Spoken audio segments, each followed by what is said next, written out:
story about dedication, rewarding experience, proficiency, treating patients, and saving lives. Helping people is in his DNA. He has a knack for complex problem solving. His expertise in surgical techniques result in improved patient outcomes. His work has influenced prevention and treatment of cardiovascular disease. Dr. Polosajian, thank you for making time in your busy schedule. Let's just talk about your Armenian heritage. Let's talk about your family history. And when did you first move to the United States? Sure. Thank you, Arshalis, for having me here. It's a pleasure. And so, going back to the history of my family, I was born in Syria, Aleppo, Syria, and moved here when I was approximately 9 years old. At the age of 7, I started working with my dad as a machinist. And since then, we had the work ethic of waking up and then going to work during the time when I was not in school, and also on the weekends as well as during holidays. That actually continued on when I came to the United States and worked with my uncle, again during the weekends, holidays, as well as off days from school. And he had a gas station here, so I used to basically go to the gas station when I was about 9, 10 years old, and followed by becoming a car mechanic at the age of 13. Between the ages of 9 and 13, I used to basically do full pump service at the gas station. Back then we had full service where people actually came out and pumped the gas and washed the windows, checked the tires, checked the oil. So I used to do that, and I remember I couldn't reach the windows, so we had a milk crate that I used to carry around all the time with me, put the milk crate on, get up on there, clean the windows, and so forth. And in the meantime, continued school all throughout. Then at the age of 13, I became a car mechanic with my uncle. He taught me what to do and so forth. Then at the age of 17, I opened up my mobile car mechanic service, where I had a small car and took out the back seats, put a wooden plank on there, and started buying tools and then going to people's homes, fixing their cars at nights, during the weekends, holidays, etc. And that's how I paid for myself to go to college at USC. So went to school here, since the age of 9 all the way up. And so when I was 16 years old, a friend of mine in high school basically said, "Would you like to volunteer in the field of medicine?" And I said, "Sure." And I went to the hospital one day with them to the emergency room, and I saw this patient with an ascites. That means that someone who basically had lots of fluid in the abdomen, and it turned out that this guy had an alcoholic cirrhosis. They were draining the fluid, and I got so enthusiastic about this to watch and see what's going on, and they drained the fluid. The belly was as big as maybe a 7 or 8 month pregnant woman, and within approximately an hour or so, it was much less, and I was excited and so forth. I said, okay, I'm going to be a doctor. So this is when you developed the passion for medicine. So then I asked my mom one day when I grew up, actually, and I said, did I ever want to be a doctor? Because no one in my family is a doctor. No one. And so my mom said, when you graduated from elementary, you basically mentioned that you want to be a dentist. When they say, okay, what do you want to be when you grow up? I had no idea. I had no recollection of it. So then, the passion for medicine started at the age of 16. But in the meantime, I continued to work and go to school, as a car mechanic in the field of gas station, etc. Then at one point, basically graduated from college, applied for schools and so forth. And at that point, the first time I applied to medical school, I couldn't get in. So then I said, I'm not going to waste a whole year. So I opened up a gas station. So we had no money to open up a gas station, but since the age of, let's say, 17 or 16, 17, my dad had given me a credit card just for an emergency purpose, and he was a co-signer on it. I was enthused about the fact that how is it possible that you can have money on a simple plastic card? So I didn't abuse it. I basically used it when I needed it and so forth. My dad was a machinist back in the days, and my mom was a seamstress. My dad had two jobs, growing up. My mom was working two jobs as well. I have a brother and a sister as well.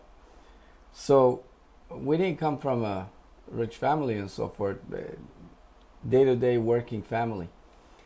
So they always said know the value of the dollar because one day you have it, one day you don't, which is true. So one day I called the credit card company and I said, could you please increase the credit line on this? And back then it wasn't as it is now. It was so much easier. They gave me extra credit on my credit card. So then with time, as I became 18, 19, 20, etc., I had my own credit cards. And not that I used it, but I just felt it was good to have the money just as a backup. Turned out that when I was 21 or 22, when basically we needed the money to open a gas station, when I said to my dad, let's open a gas station, I don't want to waste this whole year. My dad said, we don't have the money to buy a gas station, we can't afford it. I said, listen, I'll pull it on my credit cards and then I'll just work hard and pay it as a cash advance back then. So after many discussions and so forth, I looked up and saw how much I had. I had $170,000 of cash advances on my cards that I had collected over 4 or 5 years. Just, it became like a hobby at one point. Like, okay, call, get some more credit. Call and get some more credit. But I never abused it, just used it. So at one point it became very useful. So I pulled the money on the credit cards. Of course, the interest rate was high. Trusted myself that I could do it. My dad quit his job. My mom quit her job. It became a family business where we basically worked from 6 a.m. to almost 11 p.m. every single day, 7 days a week almost, in order to basically make a living and pay off the credit card debt, as well as, of course, to make a living. So that worked out really well. So hard work paid off. The hard work definitely paid off. Paid all the credit card back in about a year and a half or so. But I continued to be applying to med school and so forth. And I figured, okay, I'll just go a different route, maybe, if it's possible. I applied to a master's program. Got into a master's program at Barry University in Florida. And went to Florida, and at that point gave the business to my dad. He continued to run it for about maybe another 3 or 4 years. It's a lot of work. It's not a simple job. Dealing with customer care, being punctual, being available. 24/7. 24/7. Basically, someone's car is very similar to someone's life. Without a car, you can't go anywhere, especially in California. You got to make sure that the car is reliable. So is the body is reliable as a medicine, physician. So at one point, basically, it was just natural for me to wake up early and go to work. And I had learned that from my parents in the past also. My dad was also working long hours, even when I was a kid. So at one point, basically, I gave the business to them. I said, I'm going to go to med school. My dad said, go. This is not the field that you want to be in. This is not for you. That's not your future. Just go. So it's interesting because I still remember. So I left to go to med school. But my mind was always there. And finally, 3-4 years after, my dad said, I'm going to give up, sell. So he sold the gas station. I continued med school. And then graduated med school, went to New York to St. Luke's Roosevelt for internship and residency in medicine. From there, I basically graduated and went to University of Connecticut for cardiology. Then from there, I came to Cedars-Sinai for electrophysiology. I got accepted at Harvard, but I didn't go to Harvard because I wanted to come back. So. But you made your dad proud. I made everyone proud. I made myself proud and came back. Then I opened up a solo practice here in Northridge, California. 0 patients, none. No patients, no help, nobody, nothing. And thank God, right now I'm busy. Your patients have high regard for you, and you must be doing something right, because every one of them that I've interviewed, and I think I've interviewed 3 of them for now, unbelievable. They all say the same thing about you. So what's different? I don't know. I care. If someone needs help, I go above and beyond to make sure they get the help. I think that's what's different. And I'm very straightforward, honest. I mean, to a point where I do care what I say, but to a point where I almost don't care what I say, because they need to hear that if, for example, if they need to stop smoking, I tell them, you must stop smoking. Not, for example, oh, you gotta slow down on smoking. No, you gotta quit smoking. You gotta do this, you gotta do that. And if they have no insurance, I don't care. I've seen patients with no insurance. I've seen patients with no money. And it's amazing, like, it's rewarding. It's rewarding. I don't care. 1 hour of my life is their life. You save a life. It's their whole life. Honestly.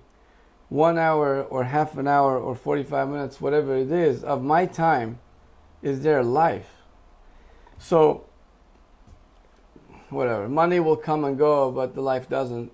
And reputation doesn't. So as a result, you do your best. That's the model. Well, more power to you, Dr. Polosajian. What advice would you give to those interested in pursuing cardiology? Well, in any field, the advice is this. The advice is do what you love to do. Do what you love to do. And don't give up. If you give up, you won't do it. Meaning that I've had some hurdles also. But you can't give up if you want it. You just keep on doing your it. Dreams. Learn from it, grow from it, keep doing it, and be better at it, be best at it.